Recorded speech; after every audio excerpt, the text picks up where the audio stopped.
4 or 5 phone lines are serious, and I told you I will find him, and he's actually calling from Abu Dhabi. 50 Cent, what's up, man? What's up, man? Everything good? Everything is looking very good. You gave us a great situation on Thanksgiving, and this record is out of here. I've been playing it all morning, and I've been getting unlimited requests. Yeah, too rich for. You know what? I had to press pause because I had so much going on at the same time with the same business but the other business. Like so much other stuff, and I let the getting into the visuals. I always talk about how important it is. Yep. To have the right visuals connected to the music. I decided to shoot everything before I let everything go. You know what I mean? So I can see the music videos in front of me before I put it in one place. Because I actually was talking with Chris Brown. Oh, wow, yeah. I see he was shouting you out all week, too, during that Thanksgiving shit. He said thank you for hooking him up with the charity shit. You know what I'm saying? Yeah. He's good. Yo, all the way across the board, Chris, he official. You know what I mean? Yep. But I look and I said, I want to get the visuals done. He shot a lot of music videos for his next project. He's putting it out like a film, like a feature film. Mm-hmm. So I looked at that. It's kind of like what I did with Animal Ambition.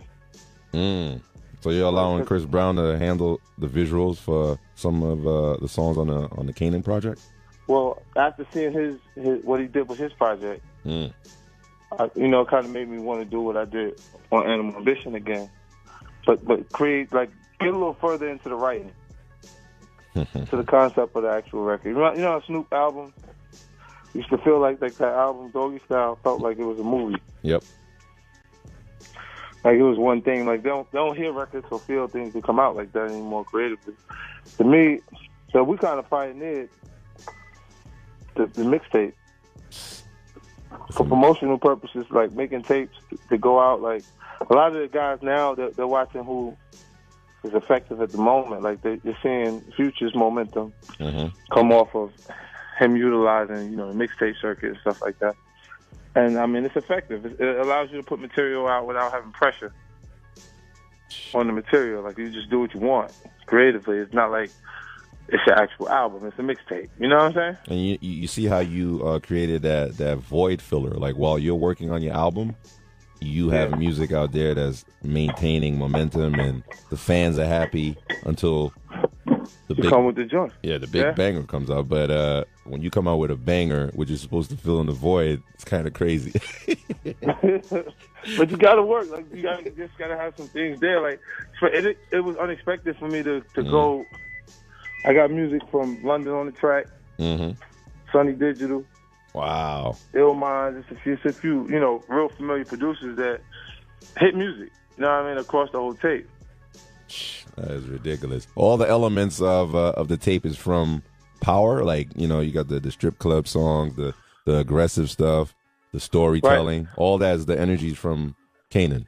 The Kanan, the Kanan piece. And I used, of course I didn't want to go so far in the concept. Like I use Snoop as an outline, but Snoop can go so far sometimes that you don't even know if you're watching the same show. Oh shit! Because he'll give you a like artists will do a theme for their record, and he'll go as far as creating an alter ego. Hell yeah! So like Snoop will create a character or a whole new person, like Snoop Lion, or like when he's doing. I remember he had a few times he switched it up, like when he was on the pimp thing for a minute. Yo, but I think Snoop Dogg could do that though. And only Snoop Dogg can do that. Yeah. Like I don't know nobody else in our culture that can do that. Like, and I'm trying not to get caught up. Yeah, so people, I can. But the thing that's crazy, you bring up like alter egos and characters. Some people are like they think you do the Kanan too good, that they think that you're really like that. I got some people like, yo, he was really ruthless this season, man. This guy killed his own son, man. Like, what the hell is he gonna do in season 3? It's some really good stuff, man. These people, they sit really creative. Like Courtney Kemp is the writer and showrunner for Power. Mm-hmm. What she been able to deliver to this point. I mean, I don't have to convince anyone that she's going to be come up with the unexpected. Mm.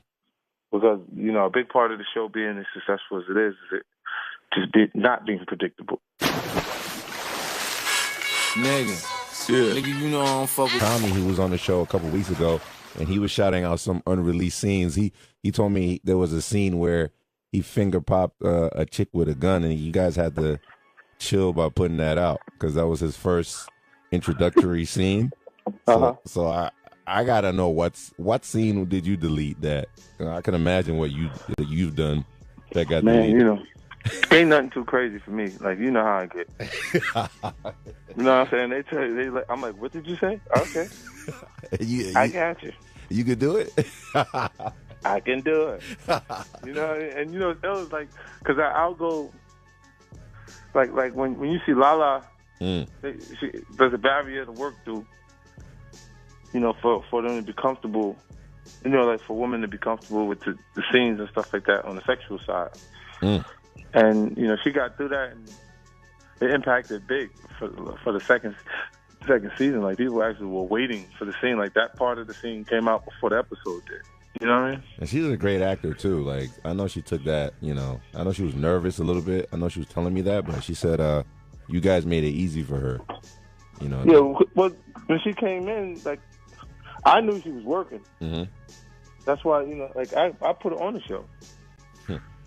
You know what I'm saying? Like this, because she was working on it, like, I never bring anyone into the project that I think was all the way ready. You know what I'm saying? And I know that people didn't know that she was that serious and working like that. So it would impact in a different way. It looked completely new.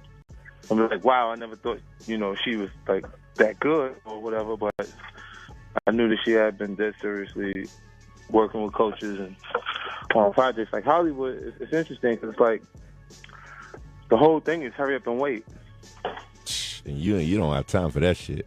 Yeah, it's hurry up, get good enough, and now that you're good enough, wait. Yeah, hell no. that's really the most vivid description you can give of the process in Hollywood. My God, man. And then you could lose the momentum with that. What is that? No, I'm just saying before there's any momentum, before you can even connect, they say hurry up, get good enough. And now that you're good enough of a talent or, you know, an artist and you get your stuff together, now is wait for the right role. Wait for the opportunity for people to see how, you know, how good your work is or how hard you've been working. Is there an element in Hollywood that want you to fail with all the controversy with the other show? And then you seem to fight. You seem to fight it all the time. Yeah, well, you know, like when you're the first show that has success with African Americans and Latinos and stuff like that, you're gonna get people that follow you because it's very difficult for you to hit the bullseye on a targeted demographic. And after that happens, they borrow. They borrowed portions of the marketing. They borrowed different things to make, you know, Empire, you know, go the way they wanted it to go because the executives are smart enough to look and say, we need to do what they did. Because they just hit the bullseye. And then because Fox is a different kind of network, commercial networks can spend more marketing dollars. That's what I'm saying. That's what I'm saying because people like your fans, they kill themselves to see these episodes where it's easy to go on Fox on regular TV to watch the other show, but you could tell like the organics of like the cheap shots are ridiculous, man. Like just to create controversy with your show, they'll put out anything. So they you'll see they put. Like, as soon as the season started, they, like, the first thing they did in the first episode, they said something. You know, and I think that's the writers. I think that's, you know, they don't think that it'll actually do damage to what they develop, but it will. Because in every situation, if you go up against someone that has a higher consistency than you damage yourself. Like, you know, that's why, like, when I get challenged by artists, they're looking at steady concentrating. Like I was building something different. I wasn't concentrating on the music or the line for a while because I was focusing on getting television shows on the networks and the process and learning how to write and do different things. You know what I'm saying? So when I say learn how to write, I mean television shows and film, stuff like that. So I was doing these things, and they still just have one portion of the writing block. My God. And won't even make it out of that block anyway. Like, it's not like that their material surfaced further enough for them to actually develop into that. Like, when you get ready to go, like, you can look at these artists, and the guys that they would say is competition or call themselves competing with me haven't sold 1 million copies once. On one album. You see what I'm saying? So they're like widely popular in their neighborhood. Just the neighborhood that they're in. You see what I'm saying? Like, there's no comparison to the two. That's why you see how social media provides like a smoke screen and makes these other artists look bigger than they are. Yeah, it does. Like, you see, you know when you really find out when you travel internationally? Mm-hmm. And they're like, who's this? What?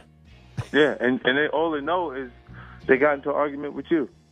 Like, they know that they got into an argument with me. That's it. But you'll never see that artist sell out the O2 like that's a big fucking arena, man. You won't even see them fill out the neighborhood's arena. The one right up the block from the house. And you're chilling right now, and you sold that out. Yeah. So you going like when I come back around, they'll think, look, even people, because you've seen it firsthand. You travel. Oh yeah, that's why I laugh when I see shit like that. I'm like, you guys are fucking. Y'all don't really know what the fuck is going on. What we need to say is that there's 8 tracks on the new project. It's only 8 tracks. Yeah, I did it on purpose. Yeah, why 8 tracks? Usually do 10. Yeah, I usually leave. Well, I'm leaving space because I'm gonna come back. Okay. Following this tape, I'm gonna come back with Reloaded. My God. Yeah, so I didn't have. I'm not gonna sit around like they're gonna see the difference when I'm focusing on writing, and then I want to do what I want, like in music. Like, this is nothing. Like we do the tape. I could really do the tape tonight, tomorrow, 2 days. Like, record the fucking tape, and then it's like they just conditioned for something different. They didn't have to do as much as we had to do, as fast as we had to do it in an earlier time frame. Because, well, now it's not even about the same things that applied to hip hop when I fell in love with it don't apply today. Definitely not. Because now the fan is creating the material. You don't have to live or have anything that you say reflect something that you've experienced. You could just make up a song based on someone else's song that you like.